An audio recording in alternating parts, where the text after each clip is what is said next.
নমস্কার সবাইকে। আমি Payel Chakraborty, registered staff nurse under West Bengal nursing council. Welcome to my channel nursing classes in Bengali. তো আজকে চলে এসেছি একটি গুরুত্বপূর্ণ আপডেট নিয়ে, যেটিতে অনেকগুলি স্টাফ নার্স গ্রেড 2 পদের ভ্যাকেন্সি রয়েছে এবং স্টাফ নার্সের ভ্যাকেন্সি রয়েছে।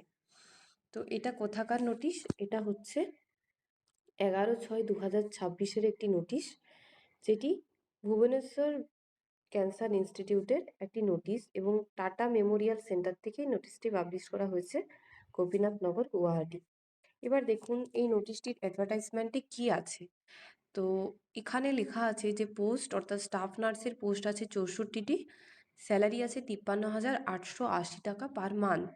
কোয়ালিফিকেশন কি লাগবে না, general nursing and midwifery plus diploma in oncology nursing or basic or post basic BSc nursing. তার মানে যদি জিএনএম থাকে তাহলে পোস্ট বেসিক যে ডিপ্লোমা হয় সেই ডিপ্লোমা অঙ্কোলজি বিভাগে যদি কারো পোস্ট বেসিক ডিপ্লোমা আছে তারা এলিজিবল হবে। তার সাথে যারা বেসিক বা পোস্ট বেসিক বিএসসি নার্সিং আছে তারা এলিজিবল হবে। Candidate should be eligible to register with Indian nursing council, state nursing council. মানে যদি আইএনসি থাকে অথবা ডাব্লিউবিএনসি থাকে, দুটোই অ্যাপ্লিকেবল হবে। General nursing and midwifery and basic or post-basic BSc nursing should be recognized by Indian Nursing Council, State Nursing Council। মানে যদি post basic BSc থাকে বা জিএনএম থাকে তাহলেও কিন্তু আইএনসি বা মানে ডাব্লিউএনসি থেকে রেজিস্ট্রেশন থাকতে হবে, বা যেখানে যে স্টেটের যেরকম রেজিস্ট্রেশন সেটা থাকতে হবে। কি এক্সপিরিয়েন্স লাগবে? তুমি জিএনএম হও বা বিএসসি হও বা বেসিক বিএসসি হও বা পোস্ট বেসিক বিএসসি যাই হও না কেন, এসেন্সিয়াল এক্সপিরিয়েন্সে তোমাকে 1 ইয়ার ক্লিনিক্যাল এক্সপিরিয়েন্স থাকতে হবে 50 বেডের হসপিটালে। হেপাটাইটিস বি ভ্যাকসিনেশন কমপ্লিট থাকতে হবে। আর পোস্ট বেসিক বিএসসির আগে থেকে ক্লিনিক্যাল এক্সপিরিয়েন্সটা অবশ্যই কনসিডার করা হবে। মানে যদি তুমি জিএনএম করে থাকো এবং তোমার 1 বছরের এক্সপিরিয়েন্স আছে, তারপর তুমি পোস্ট বেসিক বিএসসি করেছো, তাহলে সেই ক্ষেত্রে তোমার সেই ক্লিনিক্যাল এক্সপিরিয়েন্সটা অ্যাপ্লিকেবল হবে। এজ লিমিট কত? 29 বছর পর্যন্ত তুমি অ্যাপ্লাই করতে পারবে এবং 5 ইয়ার্স পর্যন্ত যারা টাটা মেমোরিয়াল হসপিটালের ইন সার্ভিস ক্যান্ডিডেটস আছে তাদের জন্য 5 বছর পর্যন্ত ছাড় রয়েছে। এবার আসছি স্টাফ নার্স গ্রেড 2 পোস্ট। এই পোস্টে আছে 42টি ভ্যাকেন্সি। এখানে স্যালারি আছে 57,120 টাকা পার মান্থ। কোয়ালিফিকেশান কি আছে? General nursing and midwifery plus diploma in oncology nursing. মানে একই, যেটা স্টাফ নার্সে ছিল সেটাই হচ্ছে স্টাফ নার্স গ্রেড 2 পোস্টে আছে। তো জিএনএম এবং বিএসসি নার্সিংদের জন্য 1 বছরের অবশ্যই একটা এক্সপিরিয়েন্স থাকার কথা বলা হয়েছে। আগের নোটিশে আমরা দেখলাম। এখানে কি বলা হয়েছে যে শুধুমাত্র general nursing midwifery plus diploma থাকতে হবে অঙ্কোলজিতে। Qualification must be from recognised university আর candidate should be eligible to register INC or WBNC. Essential এক্সপিরিয়েন্সে কি বলা আছে? Minimum 5 years clinical experience in 100 bedded hospital. মানে স্টাফ নার্সে 1 বছরের এক্সপিরিয়েন্স থাকলেই তুমি অ্যাপ্লাই করতে পারবে, এবং যাদের পোস্ট বেসিক ডিপ্লোমা আছে তাদের ক্ষেত্রে কিন্তু 1 বছরের ক্লিনিক্যাল এক্সপিরিয়েন্স থাকলেই 50 বেডেডে অ্যাপ্লাই করতে পারবে। কিন্তু স্টাফ নার্স গ্রেড 2 যে পোস্ট আছে সেটাতে বলেছে যে minimum 5 years clinical experience in 100 bedded hospital. 5 বছরের তোমাকে এক্সপিরিয়েন্স থাকতে হবে এবং হেপাটাইটিস বি ভ্যাকসিনেশনটা তোমাকে কমপ্লিট করতে হবে। ডিজায়ারেবল এক্সপিরিয়েন্স কি আছে?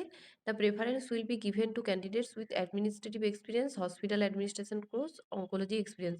যদি কারো অ্যাডমিনিস্ট্রেশন কোর্স সম্পর্কে এক্সপিরিয়েন্স আছে অথবা অঙ্কোলজি ডিপার্টমেন্টে যদি কারো নলেজ আছে তাহলে তাদেরকে আগে এই স্টাফ নার্স গ্রেড 2 পোস্টটাতে কিন্তু এলিজিবল করবে। এজ লিমিট কি আছে? এক্ষেত্রে কিন্তু এজ লিমিট 34 বছর পর্যন্ত, এবং যারা টাটা মেমোরিয়াল সেন্টারের ইন সার্ভিস ক্যান্ডিডেটস আছে তাদের জন্য আবার 5 বছর এক্সট্রা আছে।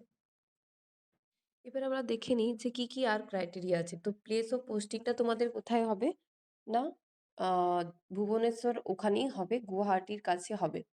নেক্সট ডিউরেশন এখানে বলেছে doctor brooch cancer institute, Guwahati, অর্থাৎ এই জায়গাতেই তোমাদের কিন্তু প্লেস অফ পোস্টিংটা হবে।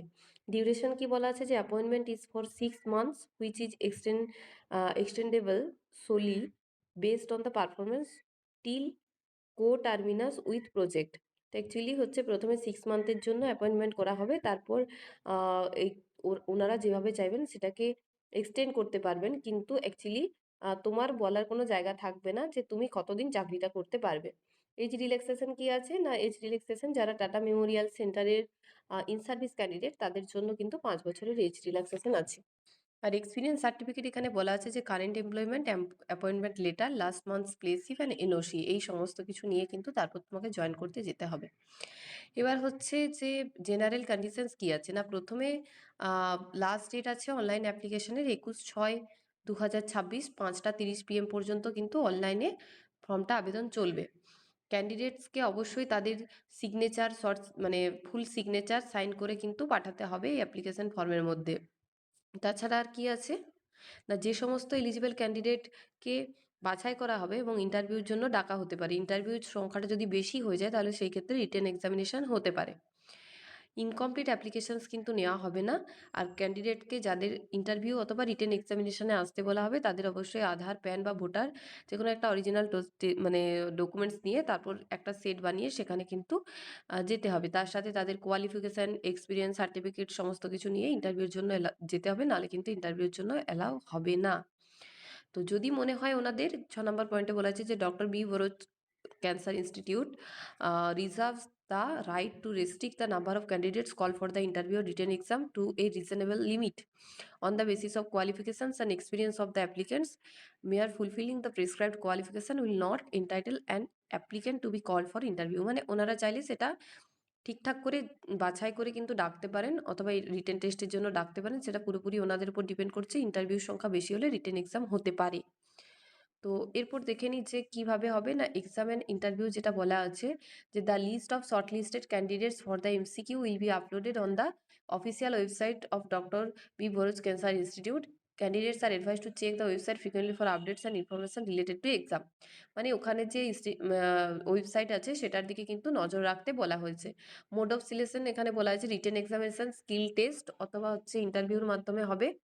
আর এমসিকিউ বেসড হবে, 100 মার্কসের এক্সাম হতে পারে, রিটেন এক্সামিনেশন বা স্কিল টেস্ট কোশ্চেনে কিন্তু হবে। তো এখানে বলে দেওয়া হয়েছে যে আর কিন্তু কোনো রকম কোনো বেশি ক্যান্ডিডেট হলে সেটা কিন্তু পুরোপুরিভাবে রিটেন এক্সামিনেশনের কথাই বলা হয়েছে। তো ধন্যবাদ সবাইকে, আজকের ভিডিওটা এই পর্যন্ত রইলো, দেখা হচ্ছে নেক্সট ভিডিও।